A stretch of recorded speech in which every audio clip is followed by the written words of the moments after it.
Welcome to an all new episode of the No Rules Podcast. I'm Aaron Hilton, as always, joined by my main man, Malik Smith. Malik, what's happening, man? Change the picture here up a little bit. We got to switch it up. New year, no facial hair. You know what I'm saying? It'll grow back. We just you got to cleanse. Sometimes you just got to cleanse. You got to do it all over again. I feel you, man. I want to Like go for back like, to looking young again. I don't know, for Uh, 30 seconds, I thought you might have been a Proud Boy. I thought I was looking at the future of Ice Ages. You know what I'm saying?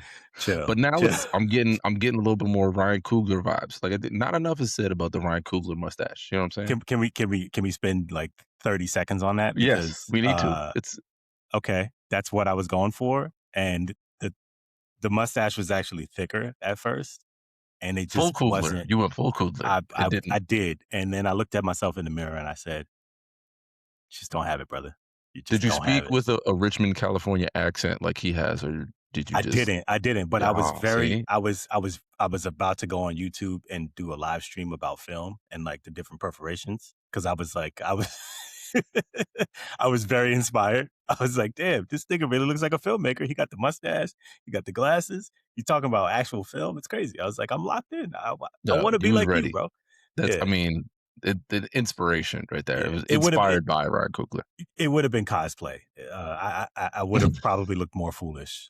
So I said, let me tone it down a little bit. I got you. Yeah. You're pulling the look off. I love that the fade looks good. So, I mean, shout out Thank to you. you. At least Thank one you. of us came to the pod today with the fresh cut, because Stop it. I'm still a Stop little it. scruffy today. Please. I'm cutting my hair tomorrow. I was just like, nah. I thought about cutting it when I got off of work, and I was like, nah. I just feel like relaxing. I'll do it tomorrow when I wake up from my nap. For the record, no one can notice if you did or didn't. We could obviously notice if you did, but we don't notice if you didn't because you probably cut your hair like twice a week. No, once a week for the lineup, and then once every 2 weeks I cut my hair. But I usually Okay. go at least. I don't ever go more than like 7 days without a lineup unless it's intentional. Yeah. So every 7 days It's I'm like lining it up. 7 weeks for me between Yeah, cuts at this point. well, I mean, when you acquire the skill, you have the skill now to do it. You have the tools. All you got to do is I keep wouldn't going. say I have the skill. I do have the tools. Well, skills are acquired over time, man. You got to keep going. Yeah. Yeah. Gotta keep going. I do have the pots and pans. I do not have the actual knowledge to make the meal unless someone walks me through it step by step. I'll tell you what, man. Next time we in the area, me and Jasmine going up to the tri-state area for her birthday. Oh, We in the show. it's Yeah, lit. I'll show you how to do the thing. I'll It's show you how to lit. do it. I It's got you. lit. Give me the 1-day crash course. That's all you'll need. Yeah. That's all you need. It's not like you're trying to open up your own barbershop or anything like that. You're not trying to be, Craig's Okay. number 2. Let me You know remove what I'm that off saying? my list of goals for the future. Don't So, start that us barbershop. aspirational filmmaker. We're crossing that one Yeah. off, Yeah, that's right. That's and right. then opening your own barbershop. It's all right. So Aspirational you're 0 for 2. director. Maybe I could still write something, Who knows? We'll put that out there. Okay. Yeah. So we're not turning the whole filmmaker thing away. Just direction. I got you. Yeah. That's smart. Set achievable goals, and then when you reach those, just keep moving it back. Keep moving your goalposts. You think if I showed up at like a Ryan Coogler set with the mustache, he would have been like, now this man knows what he's doing. Somebody hire this guy. I don't even know it. Just whatever. I mean, I think Craft that they would have services, thought that this is like a play on Smoke versus Stack. I really do.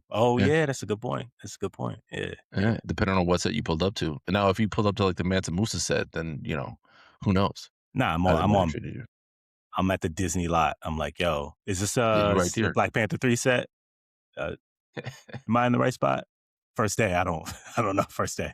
It's like Damson's just asking you for like where he should stand for certain things, or like what his inspiration should be for T'Challa Jr. Are we calling him T'Challa? How we? I don't know. T'Challa Jr. just doesn't really have a ring to it. Hopefully they figure a way to do that. But yeah, man, off to a rousing start already here in 2026, man. Your favorite wannabe gangster of the NBA, Ja Morant, already up to some tomfoolery in Germany, of all places. The Memphis Grizzlies, for whatever reason, are in Germany to take on the Orlando Magic, who have 2 German nationals on their team. I don't know if that has anything to do with it. I don't know if I think it does. the Wagner brothers arranged this. Yeah, maybe. I don't know. But so Memphis is out there in Germany to play the game. And what's his team's name? Vance Williams? Is that the guy that he was? Vince Williams. Vince Williams, not Vance. Jr., I believe. Oh, because Junior. Yeah, because basketball players, athletes really all across the board feel the need to tell us that they're a junior, even though it's like we don't know who your daddy is. Like, we don't know who you, or actually, it's worse when they do the senior because it's like Yeah. you realize that your child is not more famous than you, right? Like you don't Oh, need the like, 'cause distinction we between. we added it to our name, like, when Steve Smith became Steve Smith Senior, because it's like, "Okay, so someone just had a son. Got it." Yeah, yeah. It's like, You know what I thanks, mean? It was thanks, like, dude. "Great." You fishing You for know? congratulations, or like it's like, what are you doing? Yeah. Yeah, no, but so Ja Morant and his teammate, Vince Williams Jr. got into a verbal altercation on the sideline of one of the practices. Ja Morant was originally scheduled to be clear to play in that game. He ends up being a healthy scratch. Um, but it just seems like the end of the Ja Morant era is upon us. Trae Young already got traded.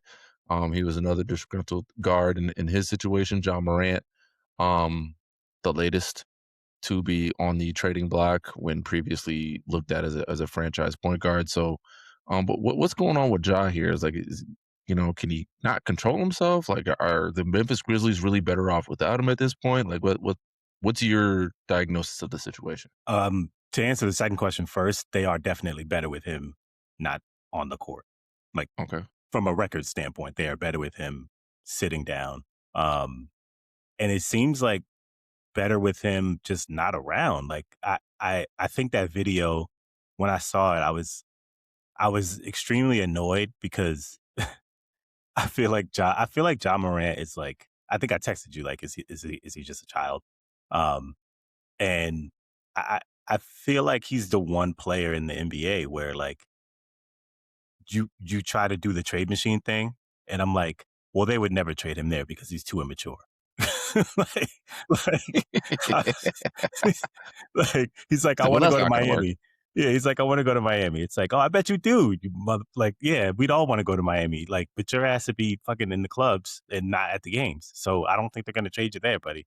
Like, you're probably gonna end up going to like the middle of nowhere, if anything. I don't know. Um, Pat Riley runs a pretty tight ship. I don't know the last person that got like out of line in Miami, at least off can the court. Like on the can court's one thing. Yeah, I was gonna say, can I mention a name, Jimmy Butler, to you? 'Cause Jimmy I think it Butler got never way really out of got out hand of line. No, but not real. Like for the it was team. never I'm like. saying.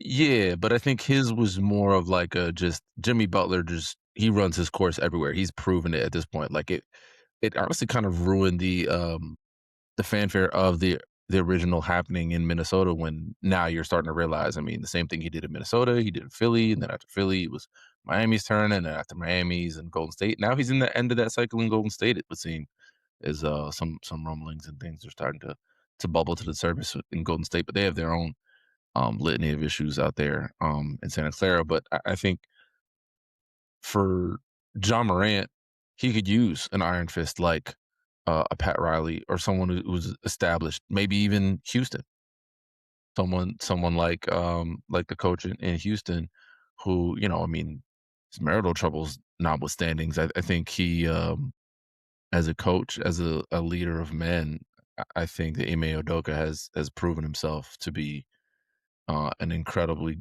good steward for a basketball team, and I think that's what Ja Morant needs. Uh, Here's my question though: does this guy want to play basketball? And I like, think he does. I don't like to do that because I feel like there's a racial component to that question. But I do think in his case, it is a little concerning. Like, it Yeah, doesn't seem like he wants to play basketball because every time I see him, he's on the sidelines doing dumb stuff. And when he's actually on the court, I think a couple weeks ago that they played your Sixers, national TV game, like, and the Grizzlies actually kind of were in the game. I believe it went to overtime, but you could see the difference between like his effort level and like he was just out there just kind of doing his little gun salute thing and like just he's playing his own game, and like for some reason they were still in the game with the team that is pretty good. yeah. But you He's can just see out the here difference between, emoting. yeah, you could see the difference between him and Maxi, right? Like you could see the difference between even him and Edgecombe, and Edgecomb's a rookie and seems way more mature and like locked in on basketball. within the 48 minutes that he's playing I mean, basketball PJ versus Edgecombe is the MVP of the league, so it's a steep cliff to fall off honestly, between Edgecombe and the next. you joke, but I mean, shit, man. The He kid's the he kid's great. he's the type of player that you would be like, you know, I'm proud of this guy. Yeah, I'm really proud of the way that this guy played. And I look at John, I'm just like, man, I'm really disappointed. And I think the biggest irony, uh, you know, not to completely throw this man under the bus, but where's this man's father? Like, it's cool when you at the games and you throwing popcorn everywhere and you high fiving all the players and like, it's all good. But your son clearly needs some guidance. And I haven't seen his pops one time be like, yo, man, I think you should probably chill in Yeah, the because who's gonna entirety of listen to that? his like sort of downturn. You know what I mean? Yeah, I mean, but again, it's like, who's gonna listen to that? Is he really gonna sit there and listen to what his dad has to say, when he is the breadwinner of the family, of the household, at this point in his career, in his life as a young man? And then on the other end, it's like he's also an adult. He's an adult. He's not like No, I some agree. 17-year-old kid who's just getting out of like at a certain point, it becomes we have to stop looking continuously over to T Morant and stuff because sometimes you can be raised right. Sometimes you can be raised in a very respectable household with very supportive and loving parents, and there's nothing that would make us believe the contrary necessarily about Ja and T. And I've had the same thoughts about maybe T Morant wanted to be his friend more than his dad to a certain degree, and even I have to check myself on certain those things because we don't know. What we Sure. do know is that the young man is clearly lost, and he's on the verge of losing favor in a league that he very well could maybe not dominate, but he could very well market himself in a way that it could be a lucrative situation for him, even if he never wins another championship or makes another playoff run, whatever the case may be. Um, and that is something that you would hate to see because there's so much potential in there with that kid. He is a guy who came from Murray State, very low level. I don't know the next person that to come out of Murray State, to be honest with you. And then, from that to be the number 2 pick in the draft and then to be able to cash in on that draft pick and, with Zion being the number 1 pick in that same draft, I think and was it the next draft was Zion, I think, or No, no, no. They whatever? were in the same draft. It It was was the same Zion draft, okay, it one, was the same, yeah, Ja Zion two, won, RJ RJ was 3, three. right? Yeah, yeah. Yeah. Yeah, so I mean, with Zion going 1 in that same draft, then you could still argue even with what's going on, Ja was still more worthwhile of his pick and maybe in the redraft would go number 1, depend I depending mean, on that's your like, sensibilities. yeah, that's going to be a fun redraft Yeah. because, boy, the Zion's top got his own three, issues. yeah, He's yeah, got the his top own. three have all had some. I mean, RJ's more of a talent thing versus the off the court stuff. Like his off the court stuff has been fine because he's just a decent guy. But yeah, I think to what you said though about his dad not being able to get to him, and I agree. Maybe it's not something that his dad can or can't say that will get to him. Mhm. But if that's the case, why the hell am I supposed to expect Pat Riley to get to him? Like, why am I 'Cause Pat supposed to Riley expect is coaches to get to him if he can't? If he won't? If he can't see the opportunity in front of him and the people around him, I'd be stunned if no one around him said, "Hey, maybe you should chill." So it's like I'm gonna assume that people around him have said that to him, and he's just mhm, not listening, or he doesn't understand what "Hey, maybe you should chill" means. Because you were given the keys to this franchise, you have um, a signature shoe with Nike, right? Like they don't give that to players who they don't expect to be like at a certain status. So if your whole thing was like, oh, actually, I don't need to win. I don't need to really even be on the court. I can kind of just do whatever I want because I got all this stuff. Then I don't think he fully understands like the mandate that comes with all of those things. And and that's fine if you don't if that those things were not your goal and you don't want to do that. You just want to do basketball. But I'm definitely not trading anything of value for a guy who has all those things and is like, I don't really care about them. You know what I mean? It's like right.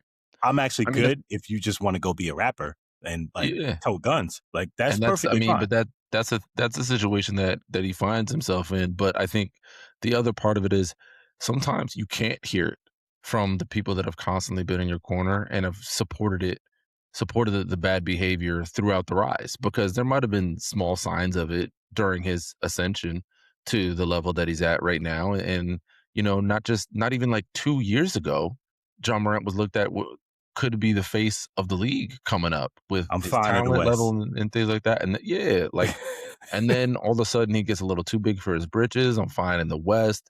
He starts putting the cart before the horse a little bit. And now, Memphis doesn't look like they're headed back to any sort of playoff prominence anytime soon, at least. And I with and him a team that was at one point, I believe they were a 2 seed at their peak with John Mhm. Morant on the team. And Multiple times, yeah. right, with that level of potential and talent on that roster, you're looking at a guy Desmond Bane's not on the team anymore. He's in Orlando. You're looking at Jaren Jackson Jr.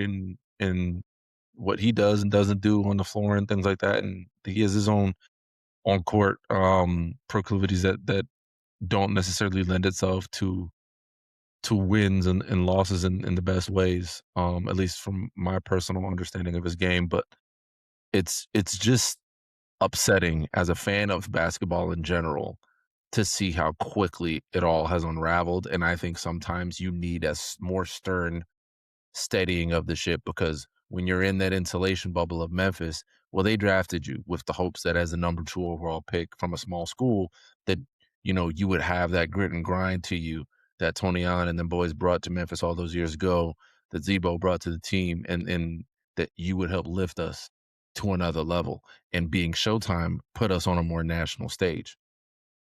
And while he did deliver on that somewhat over his first couple of years in the league, at this point, you've kind of worn out your welcome, and to the point where now at least a few of your teammates just are not really thrilled with the way that you conduct yourself. And it's not a good look on you as a leader of the team to be challenging a guy like Vince Williams Jr. on the sidelines, talking about, I'm right here.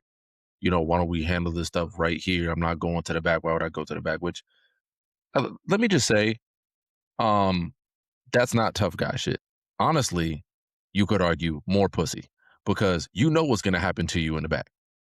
And you're going to stay up front here because it's cameras and coaches and other teammates who will break the fight up just for the sake of it being a bad look, our star player getting their ass beat by like the 13th man on the team. So like I'm sure there might have even been some people on that team that are like, look, he need to go back there and get his ass beat one good time. And maybe he would have won the fight, who knows? But like Think for the I few to people be out there that might not know, you not accepting the challenge of going to the back, that's not the tough guy thing. That's the job that I expected. That's running away from the fight.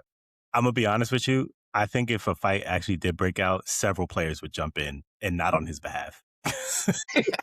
Like, I don't think they like him over there, and, like, that's an issue. Like, that's a huge, huge issue, dude. Like, how did it's just the lack of self-awareness, is extremely concerning for me, and yeah, I would like to believe that he could change in a different environment, but, th those are the types of, um those are the types of things that make or break somebody's career as a GM because they're like, no, no, no, we can change him. And then he like either I is can fix exactly the him. same. Right. Yeah. Either the exact same or worse.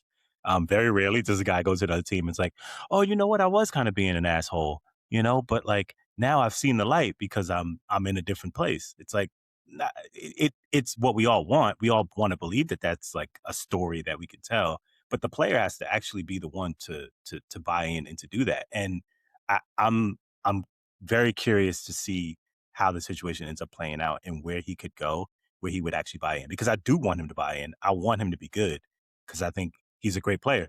And to be honest, I mean, think about all the not even I won't even go historical. Just think about this year, right? Like across all sports, the players who we allow to be assholes, right? Yeah. Um, and the players we don't.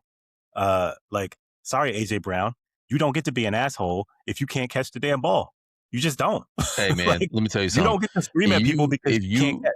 are crying about like not getting the ball, the worst thing you can do, Just especially in a drop playoff that. game in Philly, Mm, is drop a ball, and especially a ball like that important. You know what I mean? Right into your hands. It wasn't a bad pass. It wasn't like well, you got two hands on the ball. It was like, no, that was right to you, and you dropped it. That's not good. That's not a good look at all. So, yeah, I mean, but but that that's and what I'm that's and saying. It's yeah, like that's a thing for it's him. the lack of self-awareness. Yeah. It's a total lack of self-awareness, and it's like I feel like he looks in the mirror and he's like, "It is everybody else. It's 100% everyone else." It's like, It "No, can't be dude." me. I'm the same He's like, me. You're in the right. Yeah. You are Right. in the right. You've done Yeah. everything right so far. And that's You what should it have is. posted more guns." It's The like, disease, "What?" right, that's it's crazy because you hear about this with teams post-championship, right? The disease of me. It's like, now that I've sacrificed for the team and I've done for team, now I want something done for me because this team wouldn't have been able to win without me and this, that, and the third. You guys didn't really win anything. The regular season is one thing, but, like, especially in today's NBA, the way the analytics is set up and the way that Bro, people get rested throughout, yeah. the season and things here and there, getting a 1 or a 2 seed, while still a pretty good accomplishment, it's not the same as it was, like, 1 decade, 2 decades ago. You know They what I didn't mean? even You make don't it out have the guys second playing round. 82 games. Yeah, but that's They my point. Yeah. It's like, so you can't even point to being a number 2 seed because it's not that impressive. Maybe it could be because you had more young and hungry guys or you were healthier that year than some of the other teams, but, like, the Lakers did you up, the Mhm, Warriors did you up. There's mhm. nothing that you can point to from being one of those number 2 seed. You didn't even make it to a Western Conference final as a 2 Yeah, seed. yeah. You had that your most important moment or your biggest viral moment was, like, when you basically did, like, the theta walk out the fucking tunnel with Dylan Brooks and all the motherfuckers just to get curb stomped, you know what I mean? And then not be available for the media after the game. After all that talking, all that shit you was doing and antics and things that you were pulling. We climb up the chimney Yeah, looking for the smoke. Yeah, you don't wanna answer for the things that you've done after the game, and, like, the lack of accountability, the lack, like you said multiple times, the lack of self-awareness, it just doesn't bode well for a young kid like him that's trying to prove himself and trying to establish himself as a leader, and into this second phase of his career. It was like you've been the young pup, the up and comer. You got there. Now you're trying to establish yourself as a perennial all-star, as one of the faces of this league. Um, and I just don't know if it'll ever really happen for you in that way. So now you just got to try and salvage whatever bit of light that you have left in your career. You're still a young man. You still have a lot of NBA in front of you if you choose to do it right. But if you don't, it can be taken from you. And you would hate to see that because I still think that there's a lot of potential in the kid. I just think it's not going to happen for him in Memphis because it, it has been allowed to get too far yeah, without being checked. yeah. And I don't know whose fault that is. I know the one person I know that shares at least 50% culpability is Ja Morant, and then whoever else, in that organization, in his family, in his inner circle, whatever, that you wanna blame cut the rest of that blame pie up, but at least 50% of it belongs, um, right on the lap of Ja Morant himself, probably even more, closer to 75, 80%, but it sucks to see, but I believe that he can turn it around. I do. I still believe that he can turn it around, but I do think that he needs to go somewhere else to do it. Yeah, we're gonna see because I'd be stunned if he stayed on this team past, the trade deadline.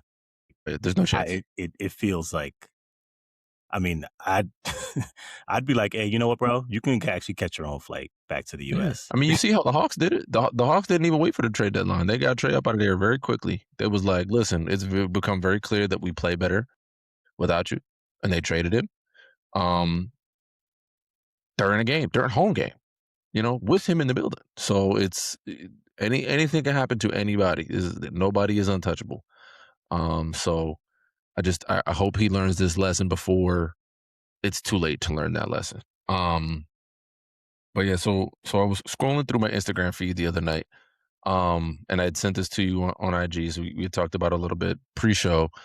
But it was the rapper Simba was talking in an interview, and I can't remember who he was talking to in the interview. So I apologize to the interviewee and the platform, but the rapper Simba, he was talking about, and I'm guessing he was discussing it in the framework of the recent Aiden Ross versus Doechai situation that's going on right now, Doechii situation that's going on right now. But he was saying that hip hop and specifically black people that have created and cultivated this genre, this popular genre of music, need to do a better job of gatekeeping when it comes to the things that we have created, the influence that we have had over this particular genre of music, the same way that you see other people gatekeeping in other facets and walks of life.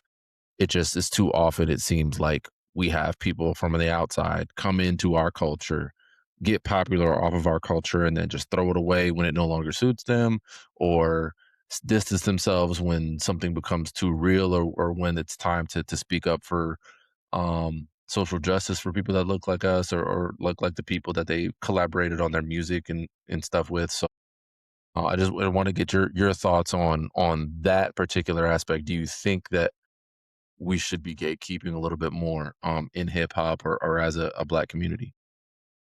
Yeah, I do. But I think we're probably so far past the point where that's even possible that it's one of those things that's like it's like, yeah, that would be great. How do we do it? You know, because um I do believe that people were pretty upset at the gatekeeper, the previous gatekeepers. Um and at every opportunity they sort of preyed on their downfall. Shout out to the former host of Hot 97, Ebro on the morning show, because he gets a ton of flack from people about him ruining hip hop, and apparently that was like a whole bit with him and 50 He just comes off as annoying. I think Ebro. his was more, yeah, I think his was more just slanted towards I mean, 'cause I haven't seen a clip of him or Pete Rosenberg, to be honest with you, that hasn't kind of rubbed me a little bit differently. I don't know. It's like you That's are fair. part of the culture as a disc jockey, Yeah. but it just seems like a lot of those disc jockeys and radio personalities, they just get a little bit too, they feel themselves a little bit too much once you reach a certain level. But that's what gatekeeping is, isn't it? Gatekeeping is, hey, I have a deeper knowledge than most people in this space, and I have influence over who gets an opportunity, or who should be considered, um, take it, who you should consider to take seriously, right? Like I if think I it's say, more about, I honestly think it's the gatekeeping for me, I think is more about controlling who has the access, like really having more stewardship over who has access to mhm, this particular level of popularity, like getting popular off this. Like a gatekeeper would be like that whole Miley Cyrus movement is not happening. That whole Justin Timberlake getting his whole album, his first debut album produced by Timbaland and Pharrell, not happening. A gatekeeper would come in immediately and be like, no, because you're not going to get popular off of our music. And then a decade and a half later, you want to make a country album, Man in the Woods, and you want to completely abandon the hip yeah, but hop I don't. community after you built your solo career off of us. You were a pop star, and we fucked with you as a popular music star. But when you went solo, you leaned heavily into the hip hop influence that was popular in that time when he started to go solo, and then he went away from it. Miley Cyrus, same thing. You want to shed your Disney princess, little Hannah Montana persona. You want to sexualize yourself, and so that Disney will kind of let the reins go and let you out of whatever morality clauses that they put all their performers under, whatever it is. Great.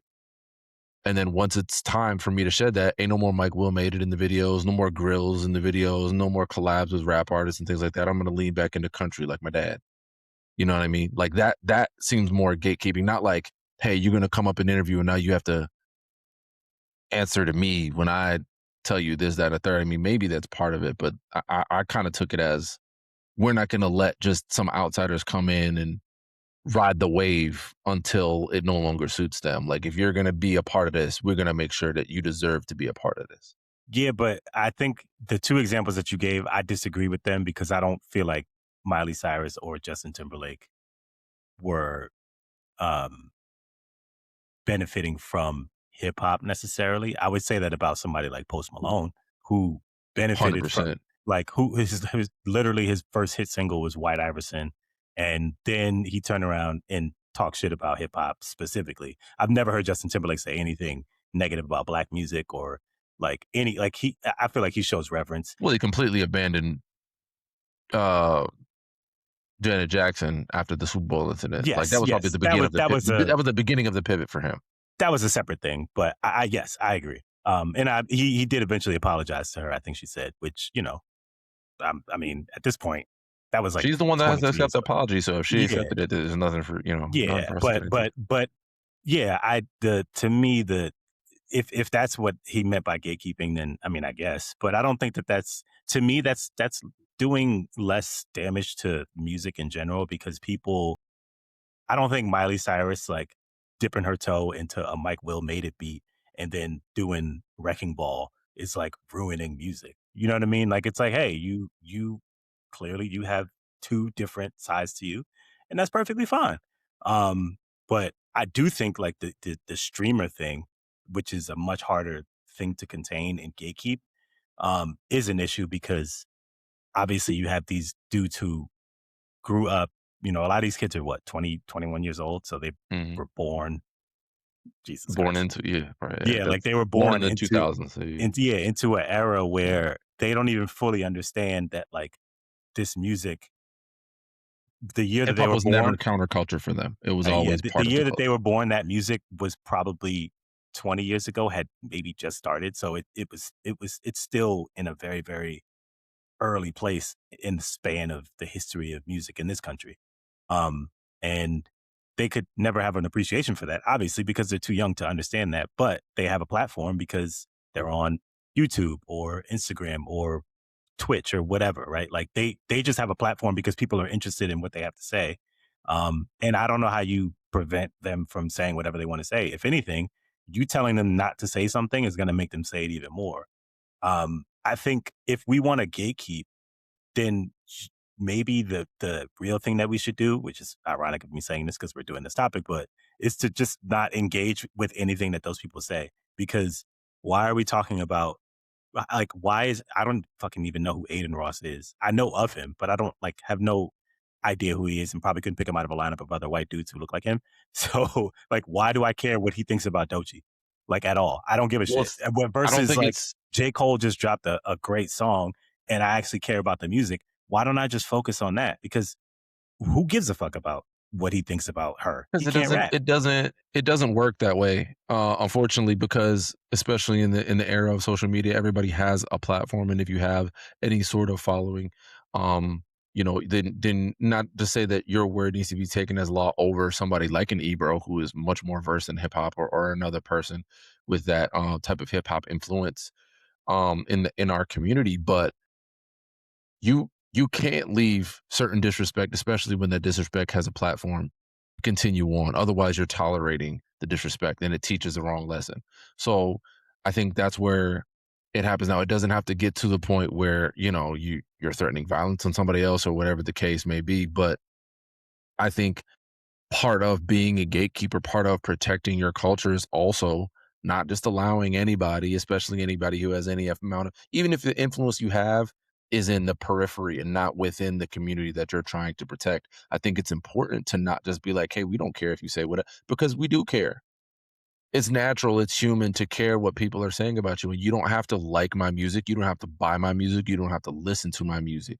You don't have to find my artists attractive or find them influential or find them deep or intelligent, whatever.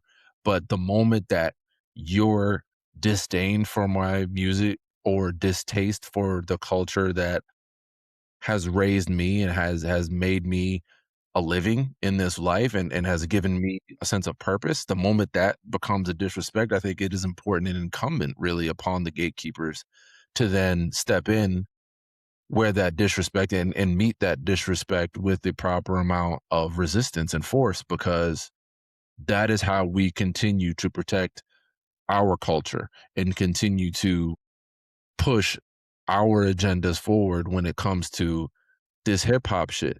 You know what I mean? Like, we can have people like you being from New York. You're much more entrenched in like the people like the Charlie Clips and things like that, like with the battle rap scene.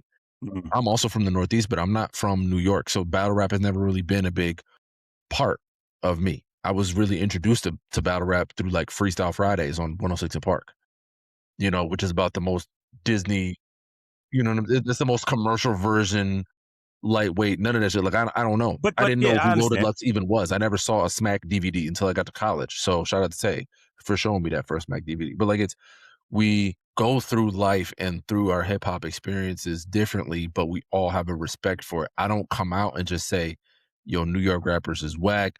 Fuck battle rap, that's not real rap, that's not this. Like, that's an offshoot of the culture that we love. And it has a level of artistry that I can appreciate, even if it's not something I come up on, even if it's not something I am particularly overtly interested in, at least from a micro situation. In a Mhm. macro, if I see a nice clip, I might like share it or like it or whatever it is, repost it. But like I'm not going out there looking for fucking, Loaded Luck stuff or other battle rappers and stuff like that. I really don't know, but like 3 or 4, like a handful of them, and 2 of them were on Wild 'N Out. So, you know what I mean? So it's like these things are important, and I think that we have to treat them with the proper amount of respect, and we have to also understand that people like an Aiden Ross, they do have a voice, and we can't let them just say whatever they want about our genre. We don't have to make sure that he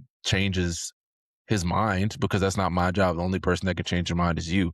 But I'm not going to allow you to just say whatever you want about Doechii, a black woman, a beautiful Mhm. black woman. Just because you might not think she's beautiful, or just because you're angry, you want to jump out the window and start heaving out insults and disrespectful things towards her. Like, no, we can't just. Well, we don't care what Aiden Ross thinks that away. That is something that has to be met.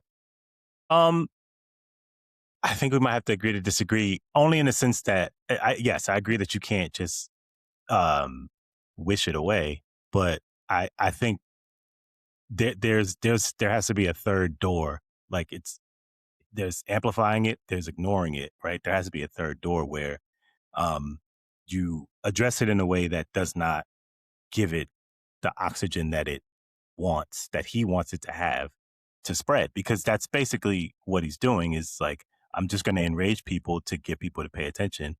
um we see Trump do this every day, right? He will go on his website and just go crazy, and then the news will post it, and then everybody gets mad about it, and he's like, great, I've now controlled the news cycle. For I mean, he's been doing this basically from since 2016. So yeah, I mean, I like, they understand the formula, which is like, if I piss enough people off, like, then they will spread it themselves, and I don't have to do anything. I don't even have to even believe it. I can just say something Gonna say this just to shit. get people pissed off, right? So like, that's why I'm just, my thing is, if it's ridiculous on its face, let people say what they want, because like, you know, w- you're not gonna, like you said, you're not gonna stop him from saying whatever it is that he wants. Mhm. If you tell him to stop, he's just gonna keep doing it. These kids are, and I say kids, like, intentionally, these kids are just trying to get as much attention as possible by doing whatever they can. Like, what? And no, this is no, in no disrespectful way to Dochi, but who the fuck was talking about Dochi before this whole thing? In any, like, not in a negative way or a positive way, but it's like, she hadn't released any music. Like, I feel like the last time we had a rousing conversation about her, she was winning awards. So it wasn't like she was in the, like, public consciousness super heavy at the moment. This just kind of popped out of nowhere, and it actually, I mean, I guess in some way it benefits her, because it gives her an opportunity to show people whatever he said is ridiculous, and that she's actually talented and she's worth all the accolades that she's going to get. But it gives him fuel when you Mhm. sort of be like, I can't believe he said this, and why are we listening? You know what I mean? Like, I agree with you that, like, we need people who can sort of gatekeep in a way. But Right. and there are people like that. Yeah. The reason I even have had any idea about this topic was because, shout out to Rob Markman. He has a YouTube channel that I follow, Mhm. that, he tries not to dig too much into the gossipy stuff. He's like, Mhm. hey, I just want to talk about music as much as possible. But obviously all the other stuff, ties into it. And I saw that he had posted something about it. I actually didn't really watch it because I was like, this is not something that I particularly care about.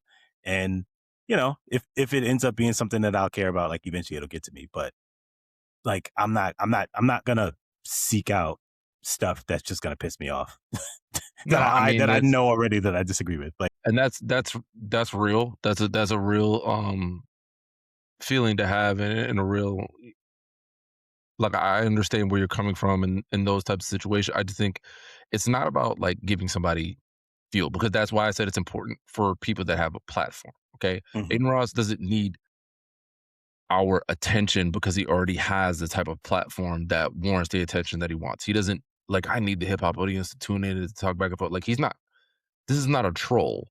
This is someone is saying, so he didn't come up off of disrespecting hip hop. He came up as one of, a Drake lackey. You know what I mean? Like one of those guys behind that, and he got the battery put in his back to be able to speak on all things hip hop because of the circles that he runs in. And unfortunately, that has given him what he feels is a creative license to then speak on situations and people that he probably doesn't know, and in ways that he may or may not understand how damaging it is to talk about a black woman in the way that he talks about her. But it is important and incumbent upon us as black men and as, you know, the people who are the intended audience, at least the original intended audience of hip hop culture, from the dress to the music to the lingo to everything that comes with hip hop. It's incumbent and important for us to protect those things that are near and dear to us. And I don't think it's about putting a spotlight on a specific person here or there. You do have to like check some shit if something comes at your door. You know what I mean? Like, I'm not gonna just sit there and let some PWI student say that getting an HBCU degree is not a real degree or it should be an asterisk next to I'm not gonna let somebody talk about anybody like that. You know what I mean? Doesn't matter if they're even talking about Hampton in particular. They could be talking about Howard. Like, we're allowed to talk about Howard, but not you. All those things are real, though. That shit is those degrees are real. Those are kids that put in their work 3, 4, 5+ years, got their degree, and they're just as talented, just as you know, worthy of their job. And we saw at ESPN at the times that we were there, we ran ESPN. I think we Between outnumbered any other school. nah, FAMU was in there heavy, but yeah, Yeah, I mean, but like, okay, FAMU was in there heavy, but like just from but our we ran there class heavy too, alone, though. at Yeah, we one ran there point in heavy too. time, from just from our class alone, I mean, we had me, you, Gerard, and Shamar in there at the same time. And like, we all went to school at Hampton at the same time in the Yeah, same same classes. year. You know what I mean? Same year. You might have a bunch of grads from the same school, but how many came from that same 2011 class? You know what I mean? How many like, and that's the type of stuff that we're talking about. So are you gonna let somebody just come for Hampton in that way? Even if they might not even be your circle, you might just be walking through life. They're sitting at a table at a, I don't know, at a restaurant, and maybe you saved up some money, you went to the French Laundry for dinner with the wife, and you and the wife over here, somebody at the table next to you talking about, and these HBCU grads think that they're DEI degree. I'm not letting that slide. I can't, because I went to a HBCU. I know what it's like. Most of my family members went to and graduated from HBCUs. My Mhm. mom, my sister, both of my sisters, I should say, HBCU graduates. So like, I'm not just gonna let somebody come in and disrespect. And the same thing happens for members of our culture. Doechii is a black woman. She's part of the culture, even if she's not a hip hop artist. She's part of the culture because we Oh, are hip she's hop. absolutely a That's hip hop artist. What is she no, if no. she's I not mean, a I'm hip hop saying artist? even if you're not considering her as an Oh, okay. artist, because she is a black woman, she is part of the hip hop culture. Because at its best, hip hop is uplifting the people that look like me and you For sure. and everything in between. So Yeah. that's what it is about. It's not just about protecting a rapper who can't. I'm sure she could do just fine on her own protecting herself, but that doesn't mean that she has to. And so I think it's important for us to have those conversations and to gatekeep that culture, because I do think certain people just get a little too comfortable commenting on things that they don't have place commenting on. Like, it's okay to appreciate the culture. It's okay to disagree. I am totally fine with someone saying, I don't like this hip hop shit. My mom does not like rap. She doesn't. And that's okay. She's wrong, but that's her how she feels about it. She like has her couple of little pop ditty bops, couple of Wale songs here and there, a couple of Yeah. T-Pain songs from the early 2000s, but she's not really, she's R&B and neo soul and all that stuff, and that's fine. The black woman from the 60s and 70s, so what would you expect? But that doesn't mean that you have to come and be disrespectful when you're wading into, you chose to jump into our culture. Mhm. So I'm not Mhm. gonna let you just jump in and disrespect it. And that's why I think it's important to have gatekeepers, because you have to protect the things that matter most to you. For me, um, but as we pivot out of hip hop culture and we talk about um the NFL here, Mhm. it's playoff football. Wild card weekend just passed. We're getting ready to go on divisional weekend right now. Um, Mike Tomlin's the end of an era, man. 19 years at the helm of the Pittsburgh Steelers, two Hampton's own, Super by the Bowl way. appearances. Yeah, from Hampton Roads. He's Um, from Hampton. He was born in Hampton. He's born in Hampton yeah, I too. know from Hampton Roads. Yeah, Yeah, yeah, yeah. and it's it, two Super Bowl appearances, one Super Bowl win. Mhm.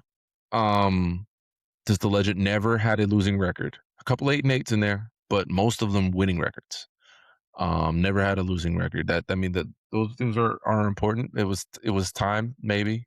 His voice got a little stale, or his message got a little stale, or maybe Pittsburgh was just tired of being around the middle. Like maybe we got to just move on. But Well, um, he actually is the one who resigned.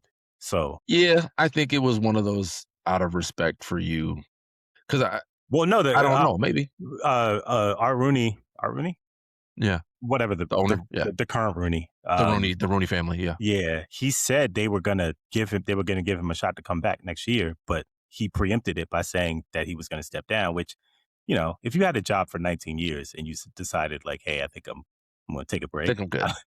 it kind of makes sense. Like, same with Harbaugh, right? Like, I mean, apparently he got fired, but like, Yeah, big I shout out would. to your boys, man. You just snuck Harbaugh in there. I couldn't Well, resist it. because those are the two longest tenured guys, and they obviously coached against each other a ton. And Tomlin stuck up for Harbaugh when he got let go because he was like, people just don't have an appreciation for like what goes into this, and everybody wants a new coach every year, and the minute you don't call a timeout, that somebody thinks that you should have called a timeout, or your kicker misses a field goal, and it's like, why didn't you just go for it on fourth? It's like Yeah, everything comes back to the coach sucks, and armchair quarterbacks. Yeah, yeah, yeah, and I mhm. think people, I like you said it, and I think it should be said every time we speak about Mike Tomlin. He's never had a losing record. His 19 years as a coach. He's only coached one team, by the way. First line of the plaque above the Super Bowl victory. Yes, The yes. first line of the plaque should be never had a losing record That's ever. crazy. That's crazy. That's absolutely They crazy. need to So name an award after him eventually. When all is said and done, the Mike you need Tomlin to think Coach of about the Year the award, Mike. yeah, I would say. Yeah, like I mean, it's just it's impressive what he has achieved. I want to give him his flowers as a coach, as a black man, as a coach, as a great leader of men, as a guy who has overseen so many players in so many different situations and has rolled with the punches. Rolled with the punches. He replaced Hall of Fame coach, Hmm. um, and For a it's not franchise that's easy only to had fill three those shoes. coaches. He was the third coach in the franchise. You know Yeah. what I mean? It was Dick LeBeau to I'm already No, no, forgetting no. the No. not Dick God LeBeau. damn it. Uh, damn it. Fucking Look at us. yeah. Couple sports fans. Bruh. We should know this. All I've I'm thinking literally about seen is the his chin name. because he has the scowl. The coach before Tomlin has the scowl, like, and I'm just blanking on the name. Yeah, it's bad. But It's bad. who cares? I'm It's not like a it's Steelers only fan. I'm three a Ravens guys. fan. It's Right? It's literally only only it's only three been guys. three, and all we can give you is one. Wait, we're 33% right. You know what I mean? Bill Cowher. Bill No, Cowher. not Bill Cowher, the first coach. Yeah, yeah, yeah, but I'm saying the guy I'm thinking of is Bill Cowher. Okay, yeah, yeah, Yeah, yeah. I'm Okay. jumping off that boat of not knowing the name with you. I'm leaving you on the boat to sink. I knew the name of my I'm gonna guy get it before this. I'm gonna get it before this podcast is over, and I'm not gonna look without it up. googling it, Yeah, please. I'm gonna get it. Yeah. All right, we'll see. But yeah, no, it just a very impressive career. I mean, a lot of birthdays missed, a lot of time not spent with the family. It's a lot of sacrificing that his wife and kids have had to do over these 19 years, and it's good to see that he'll be able to get some of that back. Just relax, enjoy a summer. I don't know when the last time Mike Tomlin has been able to just sit back and enjoy a summer. I get the Um, feeling he's probably still gonna be doing some camps, for Maybe. like young people and stuff because I know he did a lot of that, in the Hampton Roads area, in the Mhm. 757. So, I don't know, man. This is probably partly me being biased to a black man being a coach.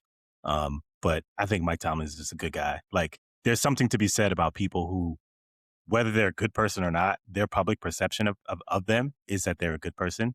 Especially these times, it's a lot harder to have your public perception be that you're a good person, um, whether you're good or not. So It's increasingly harder. Yeah, to you know? have that be the public perception, trust me. But, like, that's the important part, also for me is that, he represented himself and his family and his community very well, always and at all times.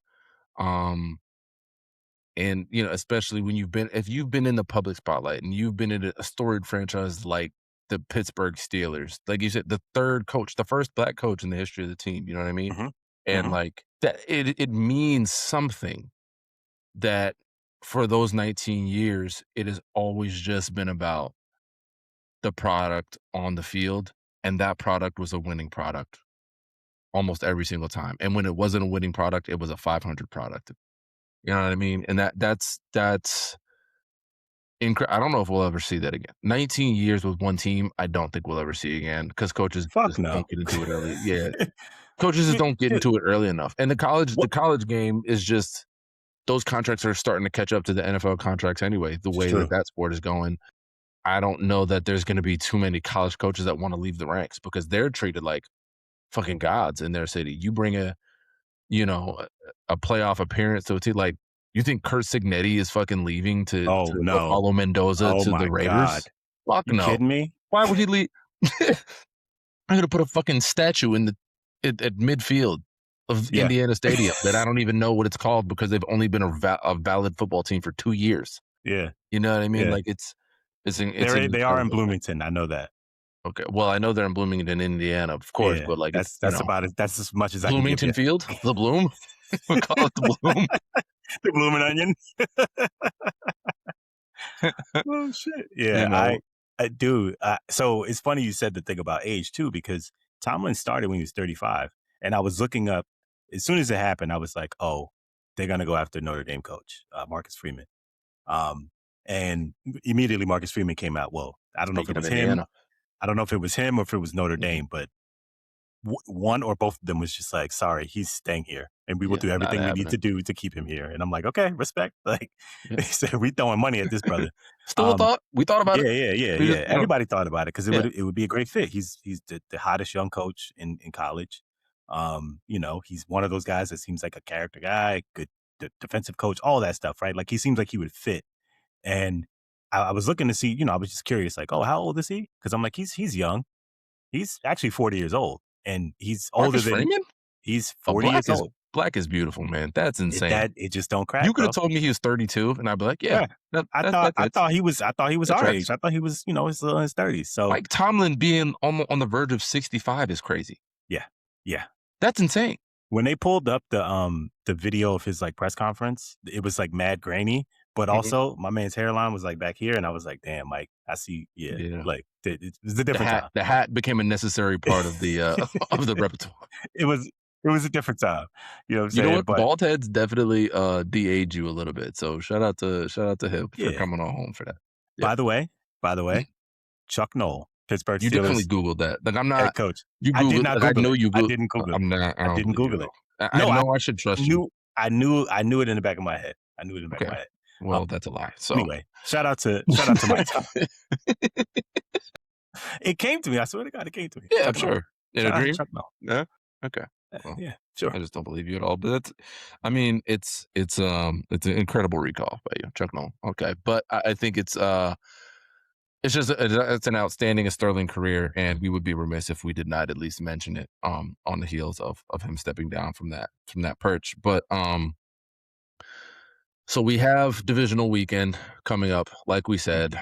My hated nemesis, I won't call them rivals because the Raiders fucking suck, and, there's no rivalry there, but my hated nemesis, the New England Patriots, just the deck keeps getting stacked for them every time it seems that there's an opportunity to like, "Oh, Mike Vrabel just so happens to be available.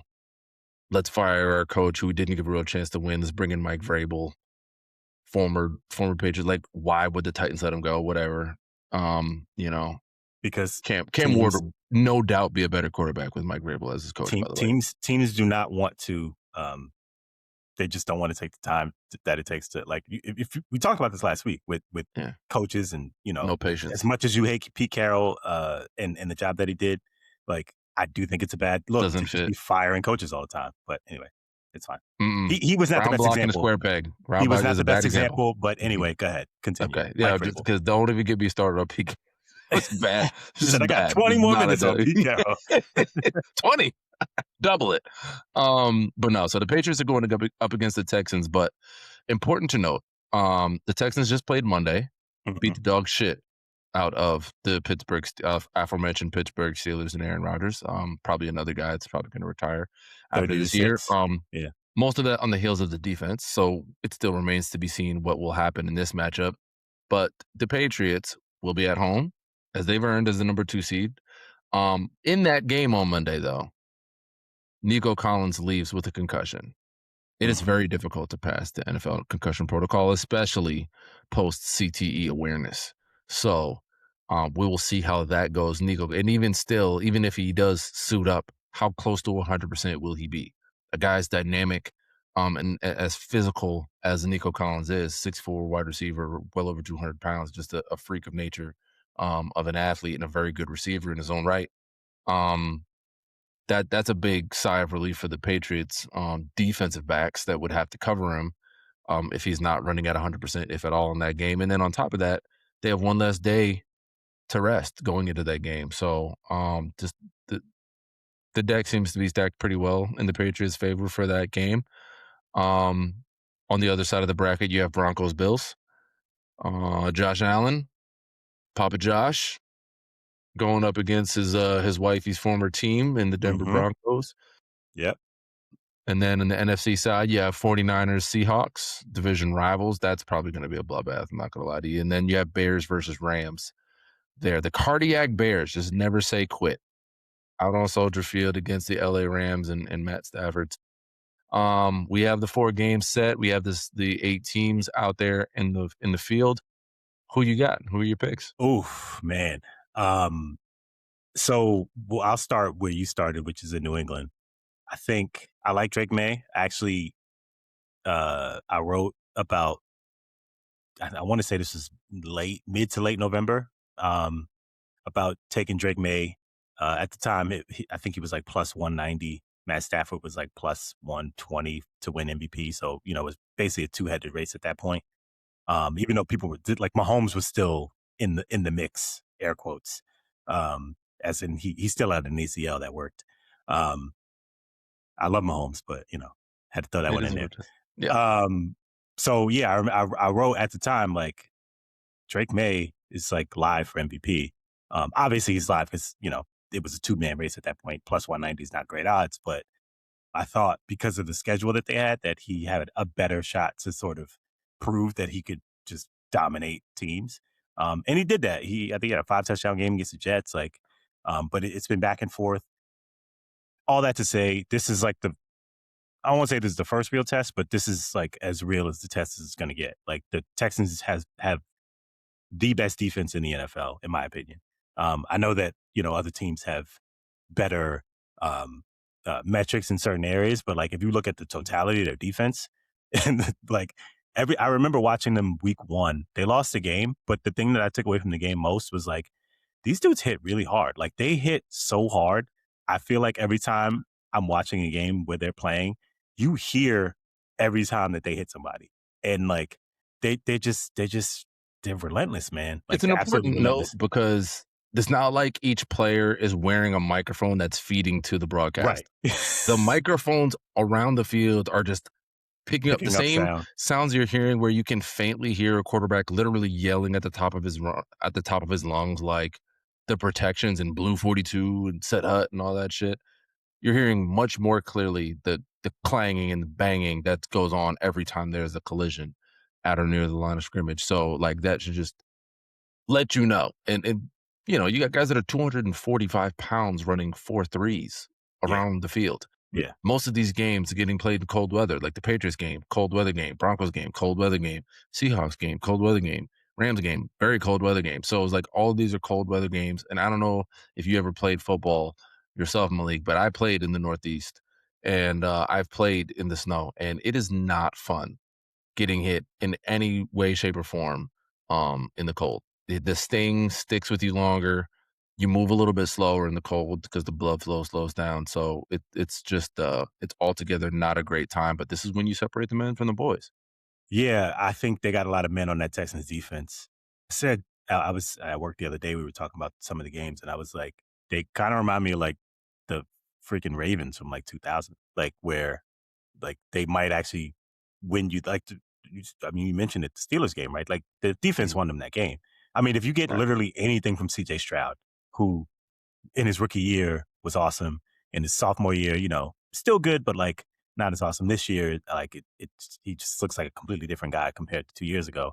But if you get anything from him, I feel like they're pretty dangerous. I still like Drake May, but I just think that this is going to be the test where we see like, all right, can this guy do what he's been doing? Obviously all season reliably against this team because this is the freaking test. So I don't know. I like Houston. I like Houston on the road.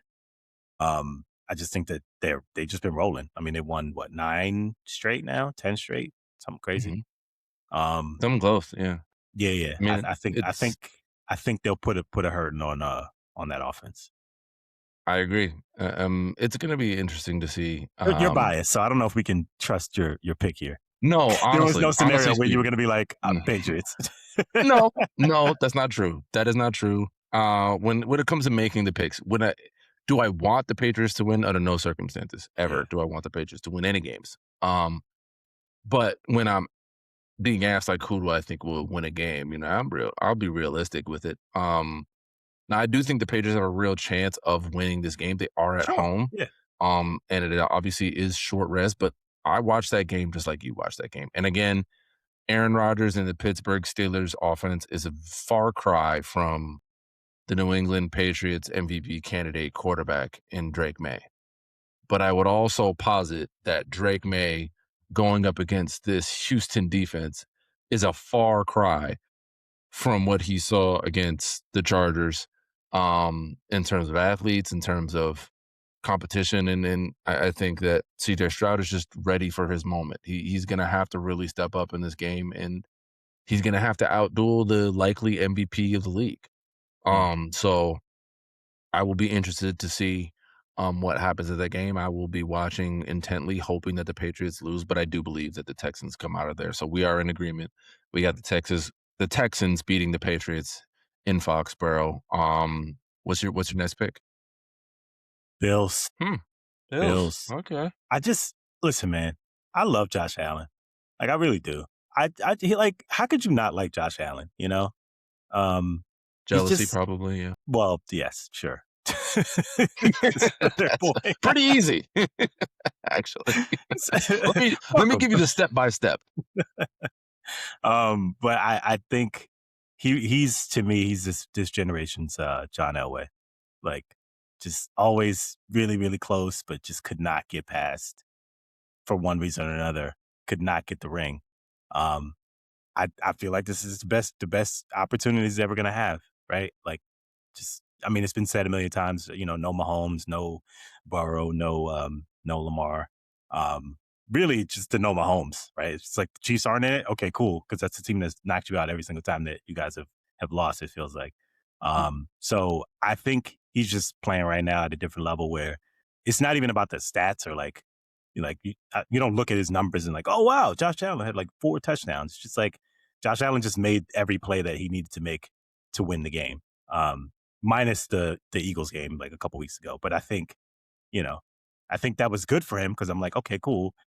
Like you missed that throw, and now that you have something to kind of go back and sort of keep you on your toes, you get in that same situation again. Maybe don't pull it to the left, but just stand in there, take the hit, and toss the ball, which he's much. He's the biggest dude on the field most of the time. He's So a unit. Like he's white Cam Newton for sure. That's a big kid. definitely, That's a big kid. yeah, man. I just feel like the Broncos they were good all season, but similar to the Patriots, like I'm kind of just waiting for them to run into the wrong team that's motivated. And, again, this is on the road. This is at Mile High. This is their first time that the Broncos are hosting a playoff game. I was looking up and since 2016, 2015, 2016. whatever. The Tebow versus the Steelers game, the quick slant for the win to, No, no, no. This was when Peyton was there. oh, okay, okay, Yeah, I okay. want to say it was the year that they beat Carolina in the Super Bowl. So Oh, it's been a shit, while. okay. Yeah, it's been Yeah, a while since yeah. they hosted the I playoff was game. So noodle that on Peyton Manning, yeah. yeah, Don't, exactly. yeah. Exactly.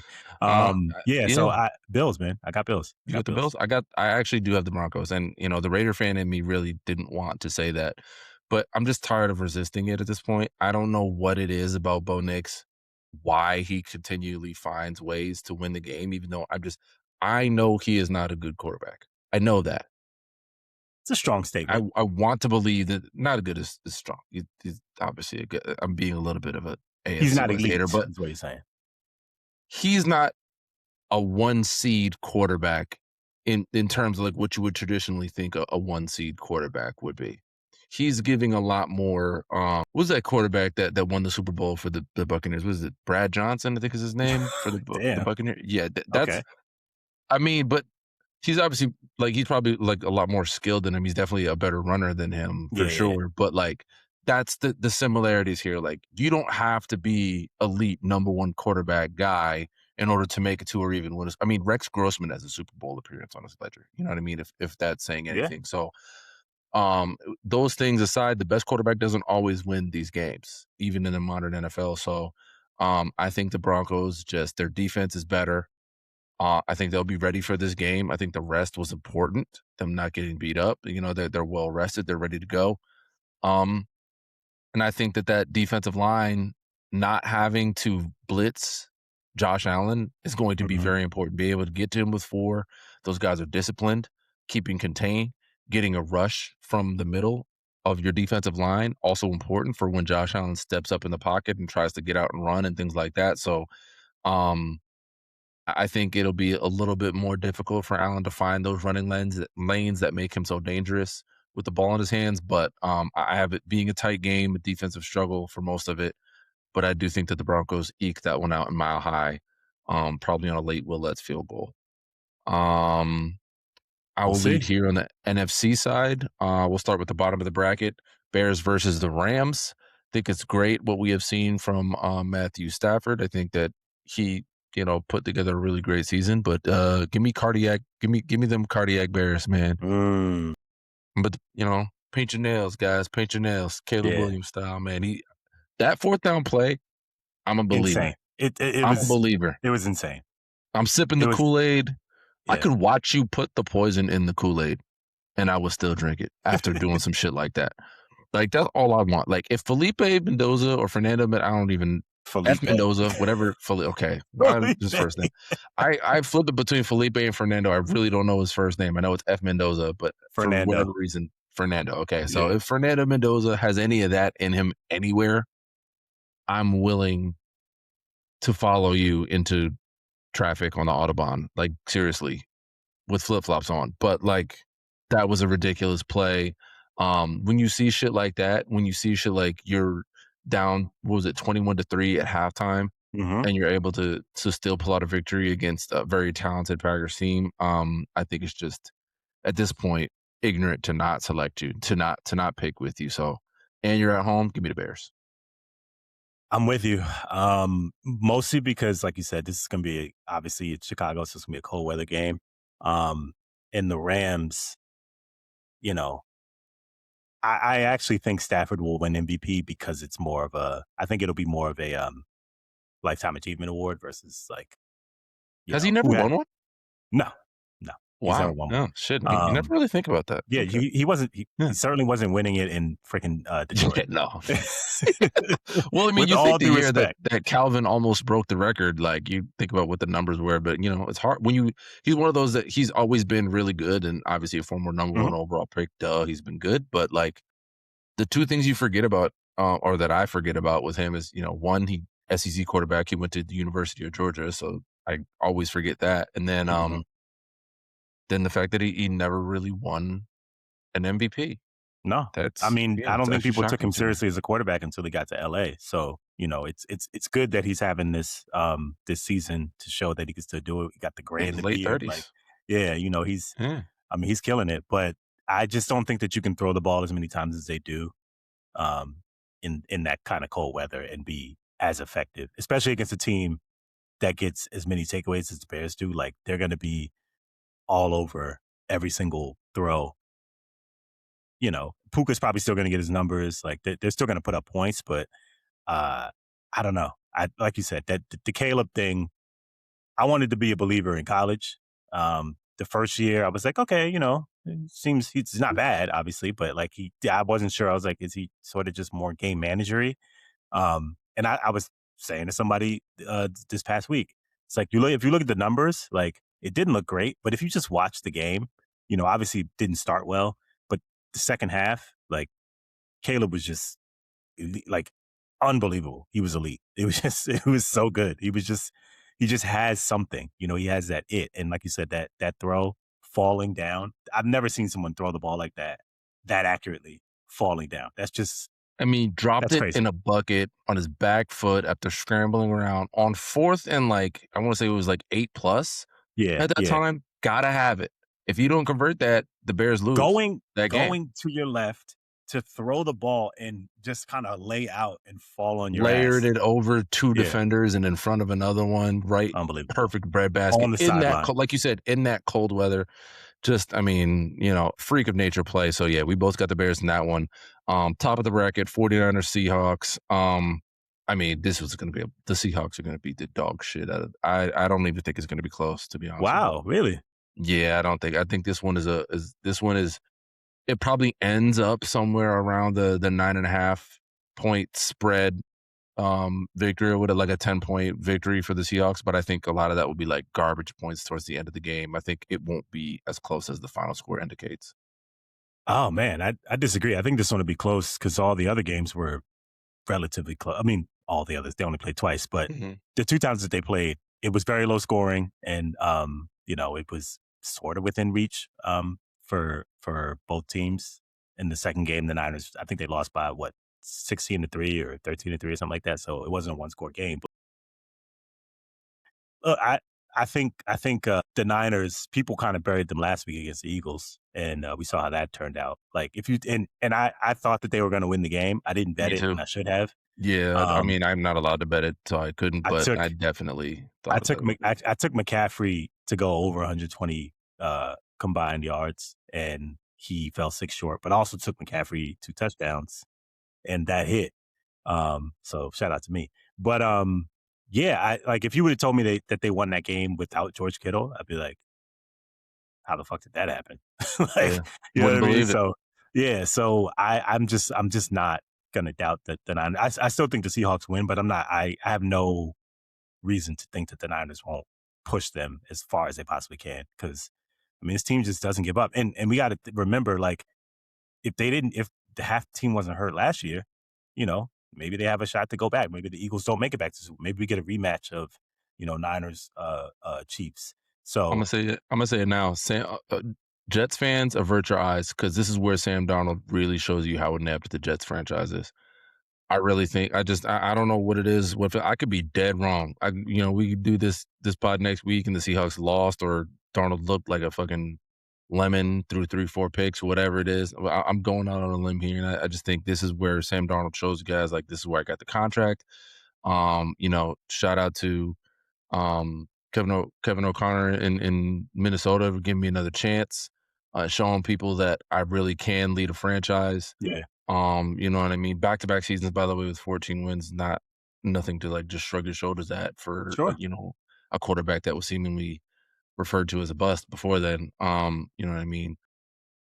I just think he's been very, very impressive this year in leading this team. Um, Jackson Smith and Jigma on the big stage Hmm. here in playoff football. This one is going to be um an important game for the Seahawks as a franchise. And then just there's a theme to most of my picks with the exception of the Bears Rams game. I went with who I thought had the better defense in each matchup because I think that really is going to matter, especially in cold weather games. And I'm going back to that for this matchup here. Mike McDonald, what he has done with this team over the last 2 seasons has been nothing short of incredible. He is clearly the Ravens miss him as their defensive coordinator. because their defense has fallen off a cliff since he's left, and the Seahawks done nothing but excel.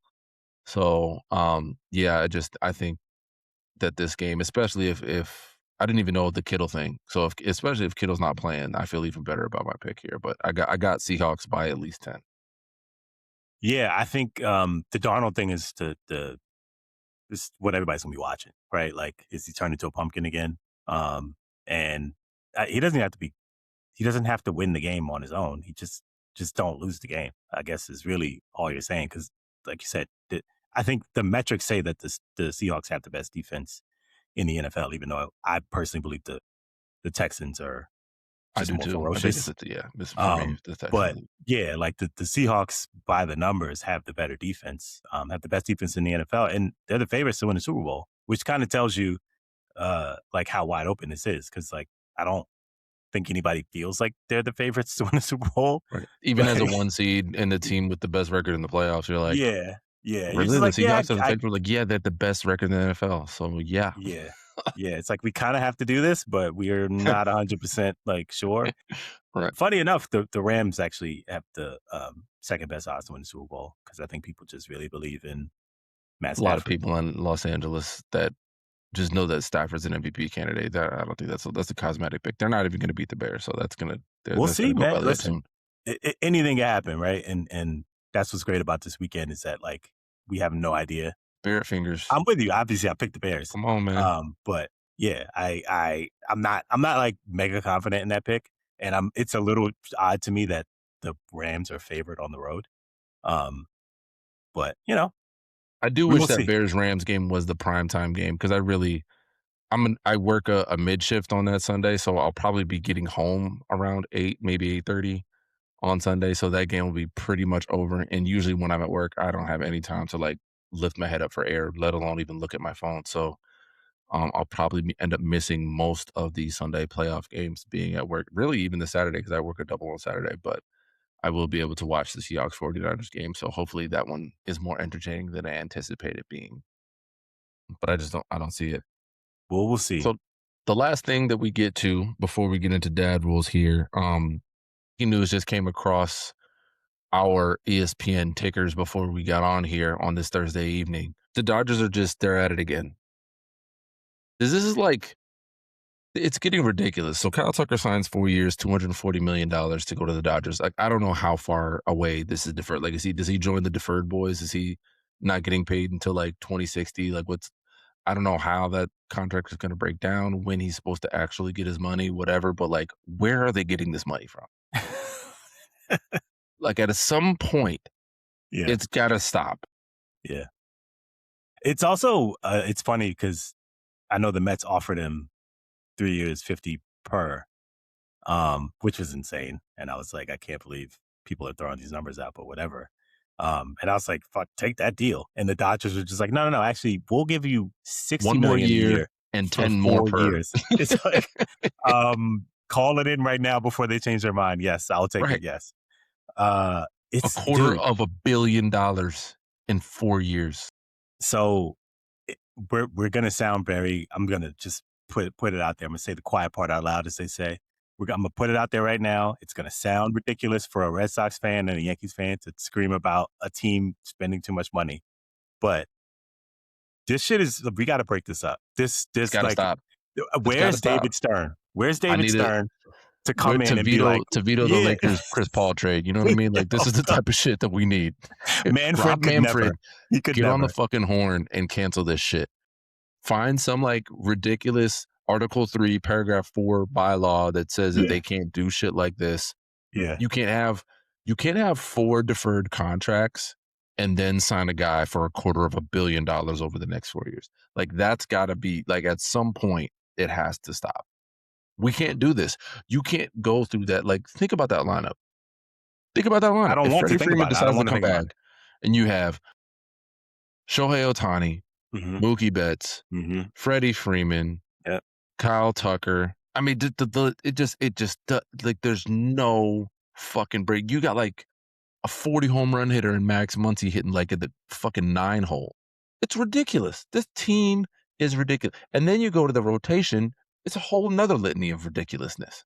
Blake Snell, Tyler Glass now, Yoshinobu, the god, fucking like, come on.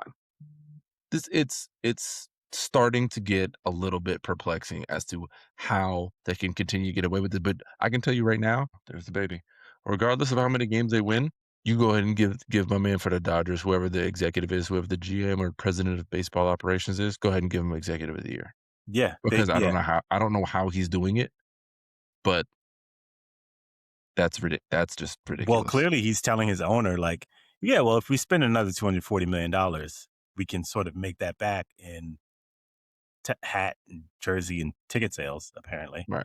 um, We I just don't won the know. World I don't know if Series, the so why don't we just but yeah. spend, why don't we just spend that $250 million we just made by winning the World Series again? Why don't we just go ahead and let's run it back. Let's three-peat, Yeah. He basically you said, know? "Put it all on black." Yeah, yeah.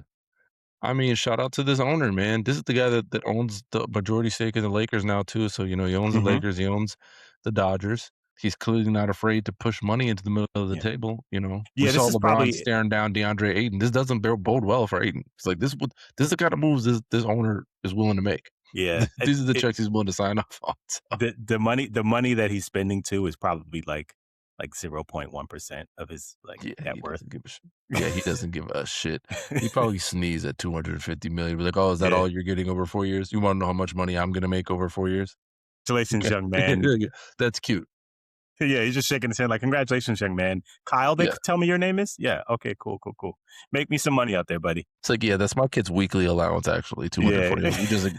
We just negotiated it up Yeah. actually to 240. Nuts. So, It's nuts. Yeah, it's yeah. it's ridiculous. Meanwhile, the Yankees can't decide if they wanna re-sign the second best player on their, team last year, so that's where we are. With Cody Bellinger. Yeah. Listen, man, and former Dodger, by the way, maybe he'll go back there too and just complete Honestly, pissing me off. I'm, like, Yeah. not even putting it past the Dodgers. Like him or Jazz Chisholm will just end up on the Dodgers at some Yeah. point next year. It's like, It's fine. "Jazz, you weren't even free agency." It's like, "Yeah, I just decided."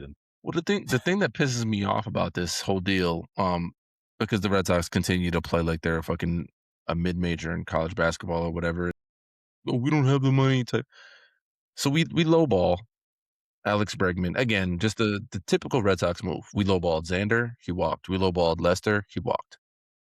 Mm. We just Lowballing a guy who continued you brought in the year before, though, is different. Like, that's a new level of, like, insane, yeah. and who we built up as like this clubhouse leader. It was confirmed by all the players. He really was a clubhouse leader, a big reason why they were winning games, a big reason why so many guys had career years, why the young guys that we brought up performed so well, specifically Roman Anthony pointed to them without being prompted numerous times throughout the season as like Bregman really kind of brought that team together. He wanted to come back. And the Red Sox just stoned him like, we don't believe you have a better offer. You're not that good of a baseball player, like behind closed, you know what I mean? Mm. And then after you've pissed him off, then you try and come in the back door with, the Godfather offer, and then it's like, well, no, now you've pissed him off, and so he's gonna take the bigger offer, and he's gonna, you know, stick it to you when you end up playing him next year, and it sucks. And then what do? We turn around and spend $130 million on a fast pitch softball pitcher in Ranger Suarez, who's like, I mean, he's a very good pitcher in his own right. I get it. But, we had a left-handed pitcher who tops out at, like, 91 miles an hour pitching in Fenway. It's like, it's not gonna go too well, I don't think. And that contract's really not gonna mature well because I think Ranger is on the other side of 30 as well. So, he's definitely not much younger than Alex Bregman, so it doesn't make sense. And then on top of that, starting pitchers play 1 every 5 games if they're Mhm. healthy for a full season. Yep. So, even with Bregman missing as many games as he missed, he played more games last season than Ranger Suarez will play over the life of his contract with the Red Sox. Yes. Serious decisions all across the league, man. Uh, Stupid decisions. It's not even curious. It was just stupid. I was trying to be generous. No. Yeah, a lot of weird stuff, but it just somebody's gotta call in this nonsense going on in LA. This Call is in the getting fix. it's getting ridiculous. The fix is fucking in, It's bro. getting ridiculous. It's been ridiculous. And I won't stand for it. I won't stand for it. I'm signing it, we need a lockout in baseball. Get this thing all reset. We just need a lockout. You know what I'm saying? Reset the decks here because That's funny. the Dodgers, like, how much money do you really have, guys? Like, you could just Apparently a keep lot. spending it Yeah. and spending it and spending it. Like, "Oh, this guy would be pretty nice on our team. Let's find a spot for him." They literally Malik, they moved Mookie off of right field where he was a platinum glove or at least a gold glove winner. I think he won a Mhm. platinum glove out there in right field. They moved him to the infield. I thought he was in center. With the Red Sox, he was in right, but I think he might have played center for the Dodgers, but with the Red Sox, he was in right field. Yeah. And they moved him to the infield to make space for some of their other players that they had Yeah. on the Dodgers, And he's great and there the too, fact by that the they way. didn't have it. He's a Gold Glove caliber shortstop also, which, the Red Sox knew because he came up as a second baseman. Whatever. You're not Just mad? He's Lord. not mad about it? Yeah, I'm over it. So the point is, you moved a Gold Glove outfielder to the infield where he hasn't played since he was in the minors for a completely different organization to make space for other guys, and then you bring in the top prize free agent who plays a corner outfield spot. And first base. Oh, and first base, Yep. So, yeah. which is where I think Max Muncy plays some of his baseball. I think is that first base, and notably Freddie Freeman. So, is this a sign that maybe Freeman is going to retire? I don't know. I don't No, know he's what. gonna come back because they get everything they freaking want. We both know that that's what's gonna They happen. get their cake and they eat it too. Yeah. It's just an unfair disadvantage that the rest of baseball is at when, a team like the Dodgers could just go and throw their checkbooks at these Yeah. guys, and that used to be us. That used to be our team. It What happened to did. the good old days where we had A-Rod in the bag, and then you guys cried about it, and then you guys went and did the same thing that we did, moved him to a different position the same way we were gonna move him to a different position. Yeah, I miss those days. It's funny because I remember something we talked about, I feel like we talked about Max Kellerman, um, having his, like, chat with, Bill Simmons, and he was talking about the Yankees and, like, how, like, the Yankees make, like, a lot of money. They're, like, super rich, but in the grand scheme of other teams, like, they're poor. Um, and it's true, right? Yeah. Because, like, their owner, he owns the Yankees, but that's where he brings his money. And I'm sure that there's like real estate or something like else that's behind it, but that money's not like the same as tech billionaire money or whatever the fuck this guy No, who it's owns not. the Dodgers is doing. Um, his money is on a different level. So him spending $240 million clearly is nothing to him. Meanwhile, the Yankees are like, we're not even sure if we're profitable every year. It's like, all right, spare me the like, Right, please, you know what I mean? like, Cry me a spare me the fucking river, billionaire guys. tears. Yeah, You over like here I'm crying done. broke, like, come on. And that's the But thing about the Red Sox is, like, yeah, we used to spend money back in the Dombrowski era, the good old times, the last time we won a World Series. Dave Dombrowski, we miss you, we want you back.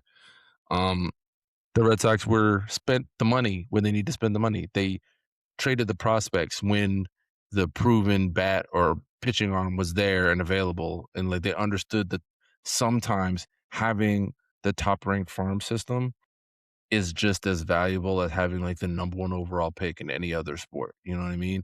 yeah, Sometimes you trade that guy that is full of potential for a chance to win a World Series.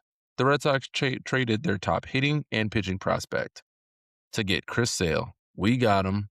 He didn't win a Cy Young, but we don't win that World Series without him. He quite literally got the last out of that World Series, striking out Manny Machado, the guy who took the rest of a Hall of Fame career out of Dustin Pedroia's hands, and fittingly, he was the last out of that World Series back foot slider from Chris Sale. That's sometimes what it takes, and you know what? That hitting prospect is not even on that team anymore, not even on the White Sox anymore. I don't think Moncada's no, yeah, I think he's on, like, the Cardinals or something now, and then Michael Kopech, ironically enough, is on the Dodgers now. So if you're unwilling to make those moves, if you're unwilling to make those sacrifices, spend that money, the Yankees, it's great. You have a lot of great pitching prospects. You have great catching prospects. We know that. We got one of your catchers. But it might cost one of these guys in order for you to win series now. Like, no one cares that you have the top ranked farm system except for, like, fucking Kylie McDaniel. No one cares. yeah, I don't give a shit. I yeah, want to win championships. I want to play in the playoffs and have a chance to win. I don't wanna go into the playoffs and get fucking embarrassed by my hated rival team because we're putting out a team of hitters comprised of, like, a bunch of rotation guys or, like, situational hitters, Yeah. Yeah, platoon actually, dudes. weirdly enough, I do think like I joked about Manfred like stopping um the Dodgers from doing whatever they want to do, but if I'm Manfred, I'm probably calling you know, the cornerstone franchises in the league and saying like, Fight back. yeah, like spend some Fight fucking back. money, guys. Like Jesus Christ. And maybe change the rules so that they don't have to give money to, bum ass teams like the Rockies and the Rays who just decide that they just don't even like the Rays actually to me are the biggest disgrace. It's like not only do you not spend money, but like you weren't even gonna fix your stadium that was destroyed by a hurricane. You were just like, eh. I guess if you guys are gonna force our hand, we'll fix it. But it's like Right. Like, we kinda Jesus like Christ. Steinbrenner Field. It's working out for us. We're hitting Yeah, more home runs. we love Yeah, playing this is in gr 100-degree heat in the middle of summer instead of playing in you like know a what I dome mean? in Like, Florida. yeah, like, at some point, be fucking for real, you know? Yeah. So, I mean, So yeah, anyway, fuck the Dodgers. I'm kinda like I was happy that they won the World Series double fuck because 'em. fuck the Blue Jays. But yeah, it's this is starting to get kind of crazy. And all this for their like ninth hitter to hit the game winning home run in the game seven of the World Series again is gonna be hilarious. So looking forward to that. Really looking forward to that. Anyway, dad rules. Not a real dad role, just a moment of appreciation for perseverance. We've Mm, got a potty trained kid. Not yes. fully. Okay. We're Okay. still, working through the ins and outs of early potty training, but it is now no longer like a rousing surprise filled with a chorus of applause when my child not only sits on, but requests to go to the potty. So Mm, we'll see how she does. We're going to my nephew's basketball game tomorrow. So we'll see how she does in public with, hey, I have to go potty when we're out in public. And, you know, can we get through that type of situation? That'll be a whole new thing. But yeah. at least as it pertains to the home and the casa, we got a regular, that we Jasmine made a beautiful laminated potty train board Certificate. for her to put little no, just little boards, like a little board, like how you have like the star of the day calendars or whatever in Mm, mhm, elementary school mhm. and stuff. Like we made one for her potty and got her a bunch of baby shark stickers that she can pick from every time she goes potty. Two for number two. And she can put one up there and gets a packet of gummies every time she goes potty. So That's what's bribery up. works, guys. Yeah. Think that's my dad rule. That's Bribe the your rule. kids. Oh, man. That's good. Yeah. I'm happy for you, Thank you. man. I'm proud of you. Thank you, man. I'm very, very proud. You Couldn't be seemed a more little proud. bit happier this episode. So I'm guessing that was it. Like the weight lifted off of you when you realized Yeah, like, oh, I was like, I really was starting to like look at like what's the cost of the pens and what's the whole thing. do people wear diapers for their entire life? Is that normal? Google's like, I don't even know how to pull up a search for this. Yeah, I'm also Like, are you looking okay? down at my I'm looking down at a couple of bets that I made from earlier today, and just yet again, uh, point 0.5 to like 3 or 4 days. So this is like also like kind of like a false. Like I'm smiling through the pain at this point because this Okay. like over the last 3 days, like I'm still up pretty good over the last 3 days, but I should be like Price Way up. Picks should be blocking me from making plays at this point No, because they're of like, how no, much money I should win. keep Yeah, coming. yeah, yeah. They're Because like, yeah, "No, every you time you do lose. this is great. This is why we make the point 0.5 metric Mhm. so that when we have someone that's supposed to get 24.5, which means score 25 points, they'll just score 24. And Yep. then one of the best shooters in college basketball will miss 3 free throws. You know what I mean? Like it's just the game. It's the game we play, It's right? rigged. It's rigged against you, brother, unfortunately. It is what it is. What about you? What's your deck roll? Um, Yes. shout out to the gentle parents. This is for all the gentle parenting people. Um, yeah, you got to give that shit up. Yeah, let it go. I tried to be gentler. I won't say I tried to be gentle parent, but I tried to be gentler. Um, you know, getting kids ready for school in the morning. It's the worst. It's the absolute worst. It's not And ideal. let me tell you something right now, okay? It's like, we're not gonna be late. I'm not walking in there late and then have the excuse like, "Yeah, he was wilding today. He just didn't wanna put his shoes on." We're putting these freaking shoes on, buddy, okay? This is what my son had to learn this week, is that Fuck your shoes on. we're putting not like, I literally had to hold him down and, like, tuck him under my arm, under my elbow, while I'm, like, trying to put his shoe on his foot because he just Yeah. it's like he thinks, like, put on your shoes is, like, the time of day where he gets to run around the island of our kitchen. Or he's been doing this thing where I'm like, "Hey, come here so we can put on your shoes," or, "Come here so we can put on your And he jacket." runs. No, he starts moonwalking backwards. I'm like, "Are you moonwalking? Like, who taught you this? Like, what is going on?" So, yeah, don't gentle parent your kids. Just grab them and do the stuff because, like, we gotta go. I Yeah, don't know if like, that's a no, good there's lesson, but that's the lesson no, that it's I a great learned this lesson week. actually because it's you have to I would say shed your image of what good parenting looks like. Shed the whole, "We're gonna make our own baby food, and, We still we're do that. only gonna eat organic," and Yeah, yeah, no, shed we still those do that. yeah. But I mean, like, shed He's like, "Well, shed shed it, though." shed the veil that Yeah, that's just the only way to do it. for Some sure. things you can still stick to, Yeah. and some things you're not going to. Like, when I get into it, I was like, "Yo, we're gonna make our own baby food. There's gonna be no tablets, no screen times, none of that stuff. We're gonna just do all the" fuck that. She's very good on her Yeah. tablet. Now, she don't have her own iPad or nothing like that and doing all that type of stuff, but she has little interactive games and, like, the same way you would have them playing with blocks and trying to match up shapes and colors and index cards, she just does the same thing on a tablet. It's just a digital version of those analog games that we had when we were growing up and before the tech era started to really boom. So, there's just there's what you think you're going to do when you become a parent, when you're becoming a parent, and then Mhm. there's the reality that sets in. Everybody thinks their kid is the smartest thing going and the cutest thing going and all that stuff, and Well, that's great. my I kid mean, is I think the we smartest, cutest we got kid, yeah, I mean, it's at least in my state.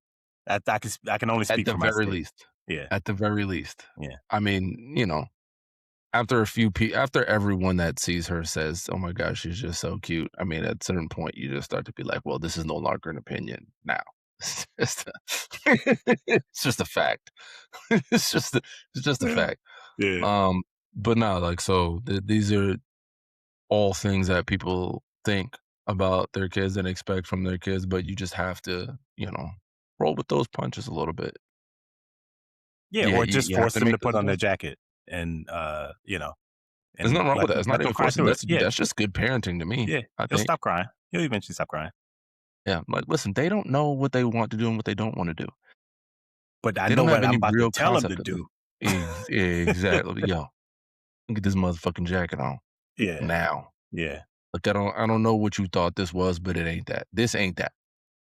Go get that fucking jacket and go put that jacket on. I'm like, that's what it is for me with Arya sometimes. Like, she'll be like, "Yeah, go get the jacket. Put the jacket on." yeah. I'm like, Mind "Hey, you, these kids are 2 and 2 and 1 1 and a half. and a Yeah, half." so Yeah. it's like, how big and bad are we that we're Right. but But, like, that's what it is. but when you're the person who's doing it every day, you Mhm. really feel accomplished when you're just like, "Yeah, I just put it on them." And they're like and people are looking at it like, "Oh, so you put your kid's jacket on?" Like, "Congratulations." It's like, "You don't understand what I'm saying right It's now." like, you don't even get it. You You don't turn get it, into do you? Charlie and you're like storyboarding how crazy it is in the morning. It's like, "First we do this, then we do this, and then we go here, here, here, here, here." It's like, It's like "Okay, man, you we feel get it." like John Madden drawing up a play on your fucking little Yeah. easel board and shit. But it's crazy Annexation of because, Puerto like, Rico. you start looking you start looking at the way that shit's gonna go, so you gotta, like, point, "Okay, so when they're about to leave, Yeah. this is how I'm gonna," like, I literally I will game plan on days when I know that I have to get Aria ready for school, and then, like, I won't have Jasmine to help because she might have to, like, work early or she's going to the gym, whatever the case may be, and be like, "Alright, so this is what I gotta do." Instead of getting up at like 7:30 like I normally do, I gotta get up at 7. 'Cause I have to be done and showered. I don't have to be dressed yet, but I have to be showered and clean before my baby wakes up because that allows me to get myself actually clean in the way that I want to be clean for the day and not like rushing through a shower so that she doesn't set the house on fire. but you're game planning certain stuff. The timing mechanisms all become different in the way that you budget your time and stuff like that as a parent. So, I for one give you a rousing standing ovation for putting your son's Thank shoes you. on because I understand the difficulties of wrangling a young toddler as it's time to go. So Boy, it is not boy, it is is it. not lost on me the difficulty of shoes. Like they love their shoes until it's time to like put them on and leave until you like are pressed for the time, and then now it's like, mm-mm. But then they'll come home from school and be like, "Look at my shoes, look at my shoes, daddy." And it's like, how fucking dare you? Because how long Yeah. it just took me to put. It's like- Yeah. No, yeah, you've yeah, nailed it. You've absolutely nailed it. Yeah, I'm proud of myself, I'm proud of me. I'm yeah. proud of me. I love me some me. Yeah, yeah, but, Respect it, and man. he did good too by letting me put his shoes on. So, That's great, shout brother. out to him. Before we officially sign off here, we coming up again on another long episode here, but um any thoughts for Monday? National championship game? Shout out MLK by the way. MLK Day coming up on Monday as well. Um, Probably Indiana at this point. I mean, if they lose at this point, it'd be very disappointing. It would be like the most anticlimactic, like, Yeah, I don't think I will have been more disappointed by anything in the last like 2, 3 years than if Indiana loses this game to Miami. They yeah. shouldn't be on the same field as Miami at this point. And the only reason why I think it's even a chance that something weird could happen is the fact that Miami is playing at home and, like, they just seem to have this magical veil over them, but, like, I But just in want a way, from it. that almost like makes me think that Indiana's going to come out even harder because they're just like, nobody believes in us. We're not even playing, in the neutral field. We're playing on there, So I don't know. I I leaned think, into it with the game against Oregon, and I was proven right. I won a lot of money on betting Indiana big in that game, and I'm gonna bet them big on Monday. yeah. And I like Mendoza. I think, like, I think we need more like guys who are whatever square or, He's not give square, he's speeches. weird. He's a weird person Yeah, but in he seems like interviews. a the type of guy you want sort of leading your football team The in terms fucking of. Ned Flanders of quarterbacks, but, like, also with a Hey, twinge of CTE. but he can swing You know what that. I mean? He can throw that pill. So, He you can. know, I hope he can really throw that pill because if yeah, he's gonna be the first pick by the Las Vegas Raiders, he better be a good fuck. I'm tired of drafting the wrong quarterback. I'm tired of it. Derek Carr was a very good quarterback and even better for where we drafted him in the second round. But like, other than him, we've swung and missed at every other quarterback in my lifetime that we've drafted. I I would can't like to get relate. one right. Whatever. Whatever. Well, I can't, Yeah. except Well, Daniel Jones. it's because all you do is select white quarterbacks. You don't even That's pick true. black quarterback. Yeah. That's true. Yeah, It's just unfortunately. ridiculous. Uh, A trend yeah, that's gonna continue in the Harbaugh era, but congratulations to your Giants on Jim Harbaugh. It's yeah. big. Well, listen. Um, Clearly, coaching was the issue last year, and this will fix everything. So, away we go. I like Harbaugh. I do like Harbaugh, but yeah, That's good. we'll see what happens. Let's build out the rest of this team, guys. Maybe get this GM out of here. I don't know if this job came with the GM job as well. Like, hey, you be coach and GM.